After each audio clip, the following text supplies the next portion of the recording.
Who swims in rivers anyway? I mean, that's a secondary health story. It's very interesting to me. The poor girl who died in Florida in some swampy little pond there. I mean, she inhaled water and died. The amoeba got into her brain. Then there was a case of a guy who did the Indian thing where you would clean your sinuses with that. What's that cup called? It's disgusting. It looks like a little teapot.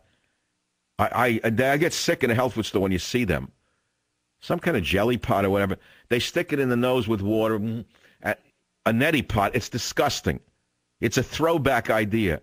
A guy tried to clean his sinuses out with well water and died within 3 days of an amoebal infection. You hear? That's the genius from the third world, how to clean your sinuses. There's a reason your municipalities put chlorine in the water, boys and girls. I know many of you whack jobs think that chlorinated water is bad for you, so you drink bottled water to get little doses of plastic. In other words, you think small, minute doses, microscopic doses of plastic are better for you than microscopic doses of chlorine. I would wage a bet that the opposite is true, and I'll wage a bet that there's going to be a study that comes out within the next 5 years which proves that plastic water is carcinogenic because, that's a separate... So the thing is that the neti pot is somewhat not related to the economic story. It was to get your attention because nothing attracts attention better than disease. And since it's one of my areas of knowledge and we're all obsessed with illness, if you were a normal person, you would be doing what right now? You wouldn't be listening to the Savage Nation. You'd be on vacation, right? Let's say you'd be in Africa on a safari, which is as pathetic as it gets. Who in the world would go to Africa on a safari in a Land Rover and see a poor elephant or a giraffe? Why not go to the Bronx Zoo? What, are you crazy? Why are you going there? What is in Africa that you can't see in any zoo in America? A pathetic poor animal. Leave it alone already.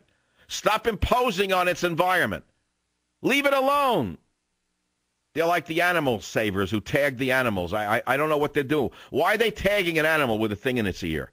With radio-controlled emitting devices in the animal's ear, and they release it that the animal's perfectly happy after that. Let's say you're a wild animal and you're a male, and they tag a female of your species and release her into the wild with a slight radio-emitting device in her ear. Would you mate with her?